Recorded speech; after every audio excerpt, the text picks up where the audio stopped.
peran SI itu menurut gue jadi jembatan gitu di tengah-tengah antara si bisnis sama si teknologi informasinya. Halo semua, selamat datang di podcast Kenal Kampus. Kenalin, gue Syafiq sebagai host akan memandu teman-teman semua di sesi sharing pengalaman ngampus langsung dari sumbernya. Tamu kita kali ini adalah Rodi Robani dari Sistem Informasi Universitas Brawijaya, Rod ya? Betul. Oke, halo Rodi. Halo Syafiq. Oke, Rodi, thank you banget udah hadir di podcast Kenal Kampus. Ini berarti nggak tahu episode yang keberapa. Gimana nih kabarnya Rodi? Baik, alhamdulillah baik. Ya. Mungkin bisa memperkenalkan diri dulu. Oke, nama gue Rodi Robani dari Sistem Informasi Universitas Brawijaya, Malang. Oke, mungkin bisa kita mulai dari ini nih, dari gambaran besar perkuliahan nih Rodi. Gimana sih rasanya kuliah di SI UB gitu? Apa aja yang dipelajarin, dosen-dosennya kayak gimana, terus ya kehidupan ngampus lah. Monggo. Sebelumnya gue disclaimer dulu ya, ini bener-bener pendapat gue pribadi, perspektif gue pribadi, dan mungkin kurikulumnya sekarang udah beda jauh banget ya sama yang dulu. Gue kan masuk 2015, jadi mungkin udah berapa kali ganti kurikulum dan mungkin udah banyak yang beda lah, nggak sama. Tapi ini yang mau gue tekenin adalah ini di masa waktu gue dulu gitu loh. Oke, nggak apa-apa. Gimana ya, kalau dulu itu menurut gue itu SI di UB karena baru ya, termasuk kan dia masuknya di Fasilkom UB lah istilahnya. Apa Fakultas Ilmu Filkom namanya. Filkom. Fakultas Ilmu Komputer, sama lah di semua kampus ada Fakultas Ilmu Komputer. Nah, di Fakultas Ilmu Komputer itu dulu ada dua jurusan kalau nggak salah. Tiga. Sistem informasi, teknik informatika, sama satu lagi itu Siskom, sistem komputer. Mungkin sekarang namanya udah jadi teknik komputer atau apapun itulah. Bedanya ya apa? Gitu. Apa tuh? Bedanya apa tuh tiga tadi itu? Wah, panjang sekali ya kalau untuk dicari tahu ya bedanya ya. Ini gue lebih fokus ke SI dulu sih maksudnya. Kayak ini lebih ke general aja. Jadi di Filkom tuh ada itu.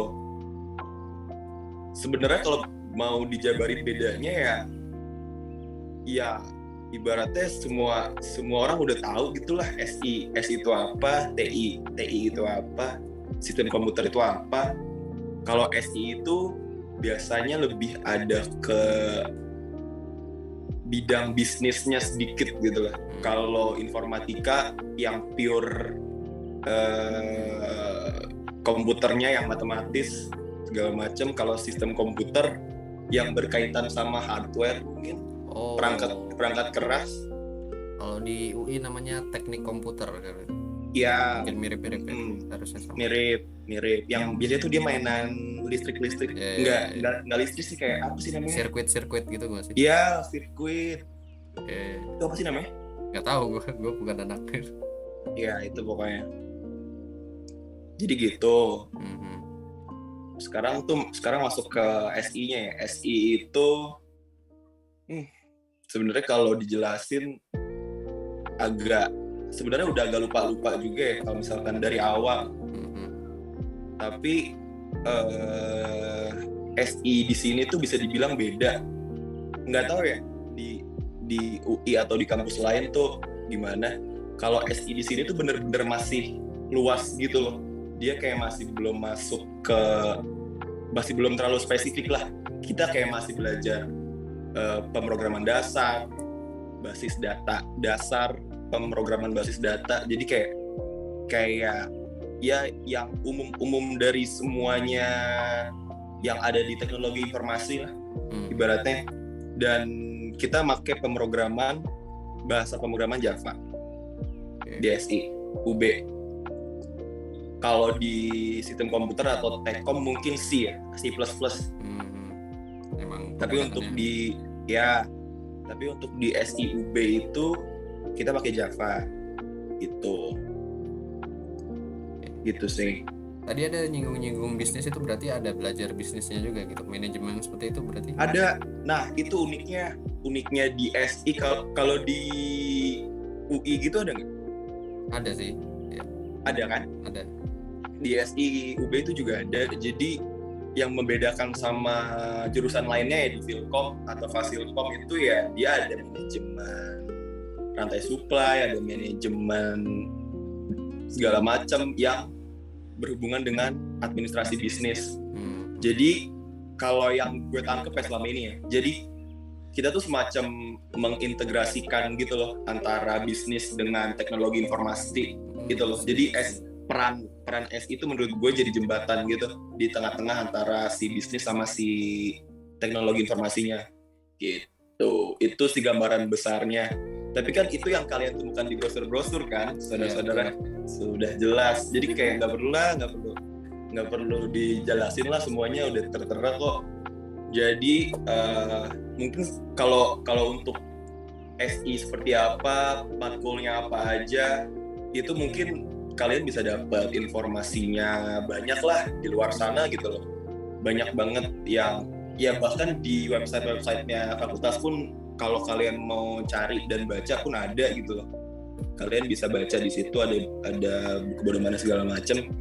Tapi mungkin yang kalian mungkin susah dapatkan ya pengalaman dari masing-masing mahasiswanya gitu loh, perspektif yang kita tuh nggak mungkin dapat dari brosur-brosur atau guru BK mungkin, atau dari apapun itulah yang ada di SMA atau SMK gitu. Kalau untuk keluh kesahnya ya, jadi kalau karena untuk di SIUB khususnya itu karena jurusan dan fakultasnya masih baru, sekitar tahun 2011-2012 kalau nggak salah ya. Jadi kurikulumnya pun masih agak bisa dibilang masih agak longgar dan masih bisa berubah-ubah gitu loh. Jadi bisa gue bilang itu kayak, soalnya gue pernah cari tahu juga ya ke SI di fakultas di kampus lain, itu beda banget gitu loh yang dipelajarin, kayak dari matkulnya segala macam, dari matkul segala macam tuh kayak beda aja. Kok ini beda ya, kok yang gue lihat ya kalau di kampus lain itu kayak lebih spesifik gitu loh dia SI-nya. Misal mau pemrograman, ya udah dia itu bener-bener masuk ke dalam gitu loh matkulnya. Kalau yang di SIUB itu yang gue lihat kayak bener-bener masih luas banget, kayak masih general banget itu. Terus kalau misalkan nih ya, misal kalian anak SMA nih baru lulus, kan pasti mikirnya, wih, gue suka komputer nih, gue suka main game banget, gila anaknya komputer banget kan gue gitu. Coba kalian pikirin lagi deh, soalnya pas masuk sana tuh kayak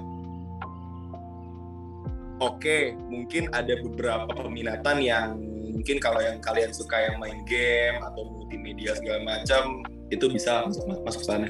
Tapi kalian tuh nggak bisa menikmati konten dari jurusan tersebut hanya dengan bermodalkan kalian tuh minat kayak main game segala macam. Itu tuh bisa dibilang tuh salah besar gitu loh. Contohnya kan saya dulu waktu SMA tuh mikirnya, wih, kan bisa dibilang kayak gadget geek banget nih. Kayak segala macam perkembangan teknologi tuh diikutin segala macam, semuanya tahu lah, ngoprek segala macam.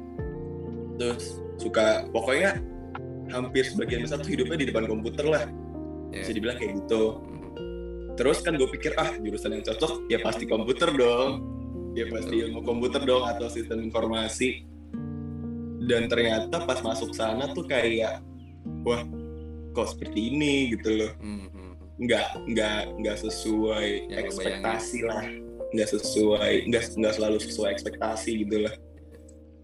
Yang dimana lagi nggak tahu ya, kalau di SI itu untuk matematikanya nggak terlalu ini ya, nggak terlalu dalam. Nggak tahu kalau di informatika mungkin beda. Harusnya lebih Tapi dalam sih. iya, bisa jadi lebih dalam lagi. Ada kalkulus segala macam, kalau di SIUB itu nggak ada waktu itu. Di SIUI ada nggak? Matematika dasar 1 doang. Lanjut nggak ada? Nggak, lanjut itu ada tapi jadi pilihan gitu, nggak wajib. Nah, kalau di SIUB itu matematika komputasi itu matematika dasar. Terus ada matematika komputasi lanjut. Dah, 2 itu. Sedangkan kalau yang gue tahu ya, kalau di informatika itu ada sampai kalkulus segala macam gitu loh. Jadi untuk yang berminat gitu ya coba dipikir 2 kali lagi. Tapi kalau misalkan kalian emang merasa wah di situ nih passion gue nih kayaknya nih, ya nggak apa-apa gitu loh, silahkan. Kita cuma bisa ngasih perspektif aja lah ya. Tapi menurut lo berarti orang yang kayak gimana sih yang cocok masuk SI gitu?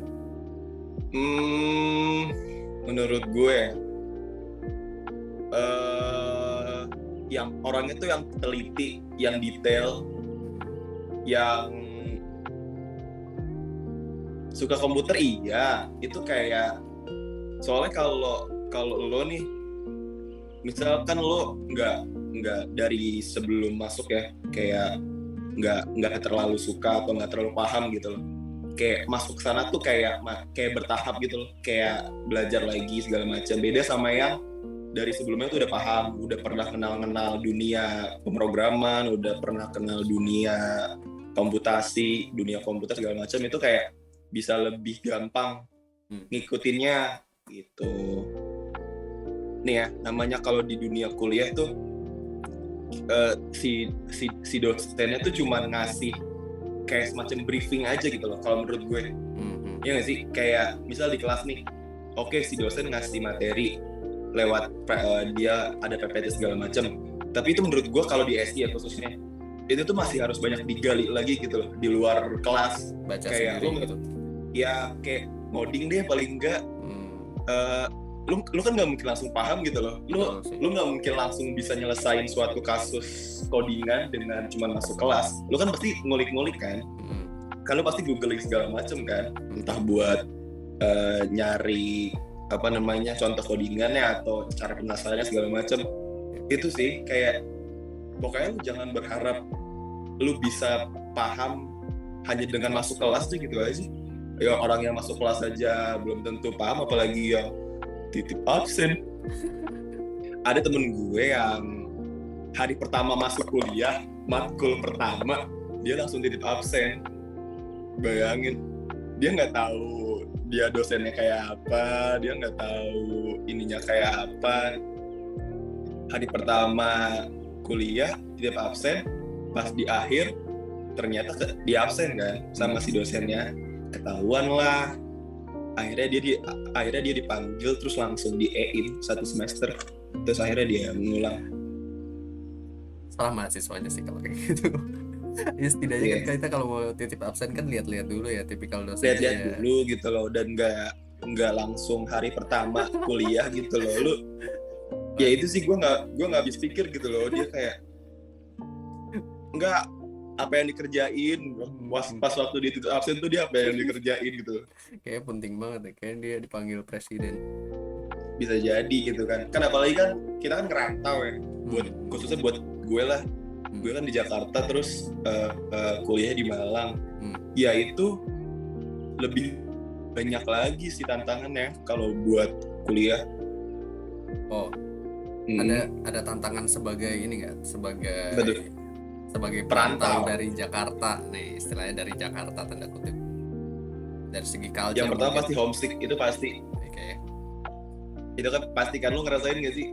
Gue sih udah merantau dari SMA. Oh, lu udah lewat ya.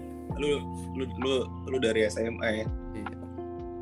Waktu ini gue jujur aja nih, waktu pertama kali kan abis baru sampai Malang kan, ngekos, terus udah masukin barang segala macem ke kosan. Malamnya itu ya Allah, kok kayak beda gitu rasanya. Kayak yang tadinya rame gitu kan di rumah, kok kayak langsung sendiri. Kan kan belum kenal siapa-siapa kan, ya kan. Di kos itu rame sih, tapi kan belum kenal siapa-siapa hari pertama. Itu tuh bener-bener kayak rasanya kayak dari yang rame terus langsung ditinggal gitu loh, langsung kayak senyap gitu. Wah itu rasanya sih gila. Oh ini Langsung sedih betul kan. Kalau diceritain sih sedih banget, tapi ya mau gimana gitu loh, harus dikuat-kuatin. Harus mau nggak mau harus dikuat-kuatin kan. Itu yang pertama, homesick pasti. Yang kedua, gimana ngelola keuangan, itu sih penting banget. Itu bener-bener penting banget ya. Ya kalau untuk yang orang yang punya kelebihan bisa dibilang kelebihan rezeki gitu ya, itu yang nggak masalah lah. Kalau yang untuk yang pas-pasan itu yang harus muter otak sih. Tapi untungnya gue nggak pernah sampai kayak, kan ada tuh ya sampai yang kayak wah gue harus makannya sehari sekali misal biar bisa ini itu, biar bisa ini itu segala macam. Tapi untuk alhamdulillahnya sih gue nggak sampai kayak gitu. Tapi itu kan tetap aja ya harus benar-benar di manage semaksimal mungkin gitu loh. Gitu.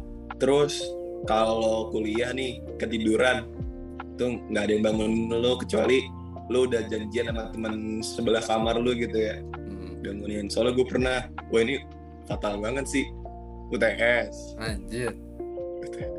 UTS. Gue udah masang alarm jam sekian gitu lah ya. Pagi gitu nggak salah. UTS-nya pagi.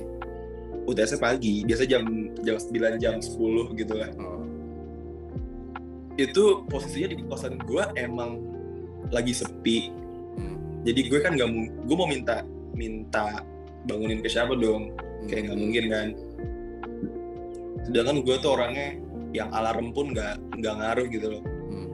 Ya udahlah, akhirnya bablas lah tuh pas bangun, wah udah jam segini, skip UTS satu matkul. Akhirnya sumpah itu gara-gara skip UTS lah ngulang semester depan.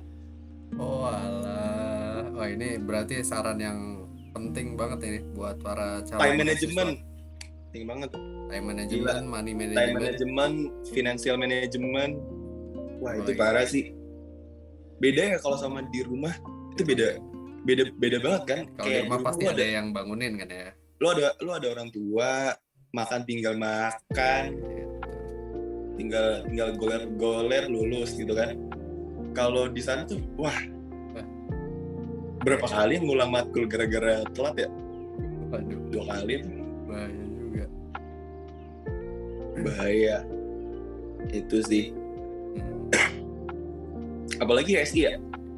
SI lu ini sih paling mau nanya, kalau dari sudut pandang lu ada kayak ini nggak sih, kayak bentrok antara youth lu yang tadinya ada belajar ngodingnya terus ada belajar manajemennya kayak gitu, kayak bingung nggak sih? Nah kalau gua itu kan gue udah milih gitu loh, kayak kayak gue nggak bakal fokus ke pemrograman nih segala macam. Ya udah gue jadi gue jalanin, tapi gue lebih fokusin ke yang perbisnisan gitu loh, kayak manajemen ini itu. Terus kan ada basis data juga kan, ada basis data segala macam. Jadi kalau ditanya bingung apa enggak, sebenarnya itu bisa berjalan bersamaan kok kalau di SI. Karena apa ya, gue udah tahu cakupannya SI itu ntar kedepannya tuh buat apa gitu loh. Kayak lu harus tahu dulu kayak lu ntar di ujung tuh lu buat apa sih SI gitu loh, apa sih fungsinya, perannya SI itu gimana sih gitu loh. Jadi kalau misalkan kita udah tahu nih, kayak yang tadi gue bilang, dia kan menjembatani kan, kayak integrasi lah. Ya udah, gue tahu dari situ, gue harus belajar yang ini juga, belajar yang itu juga. Jadi ya mau nggak mau harus dikolaborasikan gitu loh. Tapi ada satu sih yang yang gue nyesel gitu Gimana tuh? waktu kuliah. Kesempatan lo bener-bener explore diri lo atau cari sebanyak-banyaknya relasi itu pas lo kuliah. Itu menurut gue ya, ini yang gue rasain kayak bener-bener kesempatan emas tuh lu pas kuliah. Karena dulu menurut gue itu kayak masih kurang aktif lah, kayak masih kurang explore. Menurut gue masih kurang aktif. Oke, gue udah aktif beberapa kegiatan, tapi menurut gue kayak kayak gue masih bisa lebih dari ini gitu loh. Gue kayak masih bisa lebih banyak lagi nih, masih bisa lebih explore potensi gue gitu. Karena gue dulu tuh ngebatasin diri gue banget, kayak kayak gue kalau di sini nggak bisa deh, gue kalau di sini kayak belum mampu deh. Kayak itu sih yang gue nyeselin. Kayak mungkin buat kalian kalau misalkan nanti di perkuliahan gitu ya, kalau bisa sih saran dari gue ya explore potensi diri lo semaksimal mungkin. Ini bener-bener saran dari gue banget yang udah ngalamin langsung gitu loh. Bener-bener lo ya jangan kuliah tapi sayang aja gak sih kalau lo cuman masuk kelas terus udah gitu lah. Itu sama jangan maksain badan juga sih. Kayak lo ikut banyak boleh, lo ikut sana sini boleh, tapi ya kalau jangan sampai lu jadi malah bikin sakit segala macam juga. Ntar lu malah kuliah lu jadi ikut inilah ya, seimbang lah ya harusnya semuanya. Seimbang. Ya susah sih tapi walaupun susah buat seimbang, tapi ya paling enggak dicoba lah. Kita masuk ke ini, ke peluang kerja nih. Mungkin boleh ada info dari teman-teman atau dari lu sendiri atau dari kakak kelas gitu tentang peluang kerja gitu, atau dari peluang kerja ya. Yang gue tahu itu kayak paling di startup digital yang sekarang banyak itu kayak Tokopedia, terus ya you name it lah, kayak e-commerce segala macem. Itu SI masuk banget.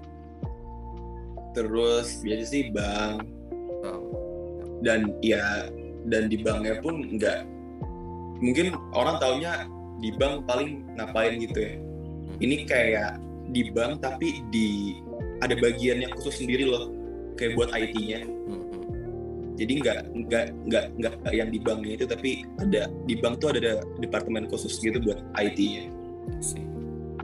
Gitu. Terus paling di mana lagi ya? Prospek kerjanya itu bisa di mana? Sebenarnya semua perusahaan tuh butuh nggak sih? Pasti ada IT-nya nggak sih? Pasti ada gitu. Iya. Jadi kayak bisa masuk kemana aja asal sesuai sama kualifikasi kalian. Oh mungkin dari ini paling di startup bisa apa?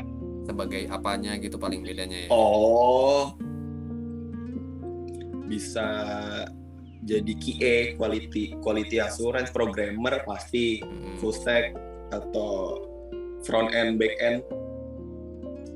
Yang selama ini sih yang paling ini sih, oh iya, sama sekarang itu trennya lagi mobile developer itu paling banyak banget dicari. SI bisa masuk sebenarnya, tapi kayaknya sih lebih ini ke informatika ya, untuk mobile, teknikal ya kan. Paling database terus QA, quality assurance, terus banyak lah kalau mau dicari-cari. Kalau untuk prospek kerja kebanyakan sih database sih. Kalau anak-anak SI kayak tuh teman-teman gue tuh banyak yang larinya tuh ke database. Gitu. Nah, semua perusahaan pasti ada gitu. Semua perusahaan pasti ada, entah dari startup yang kecil-kecil atau yang perusahaan besar pun pasti ada ya. SI itu masuk sebenarnya. Masuk aja.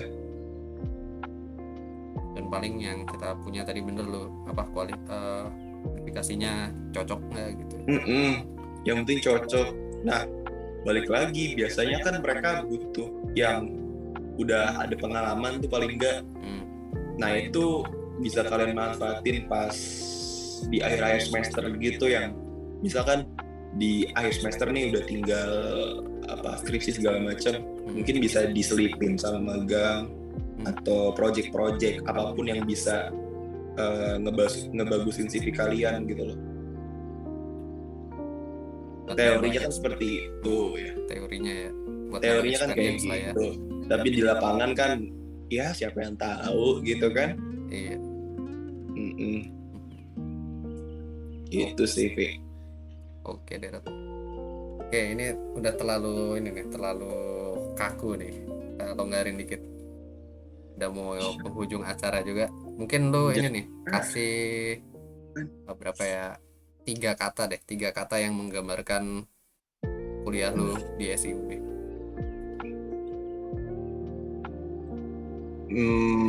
Nyaman,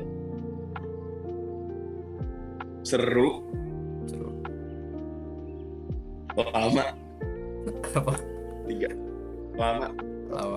Oke. Itu aja sih. Oke. Gua nggak nanya, lu menjelaskan semuanya sih.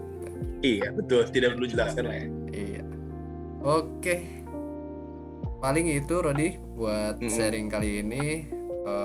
Terima kasih banyak buat semuanya yang udah Thank you. Ya. Lagi nih. Itu aja paling, semoga bermanfaat ya ini buat kita semua, terutama teman-teman yang masih SMA, mungkin nggak harus yang kelas 3, yang kelas 1, 2 kalau udah mau tahu gitu kan ntar kuliahnya apa daripada mepet-mepet ya bisa dengan ngikutin kenalkampus.com ini.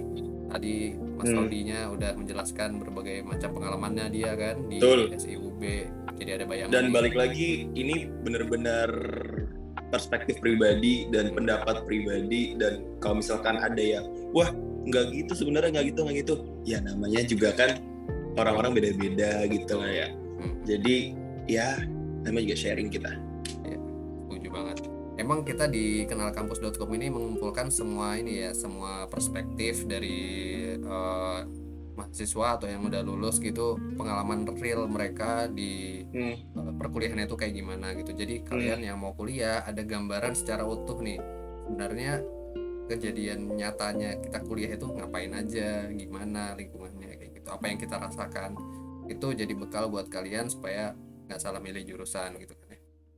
Oke, sebelum kita menutup sesi ini, sekali lagi gue ucapkan terima kasih buat Rodi yang telah berkenan hadir ya di hari Minggu ini. Thank you, Safik.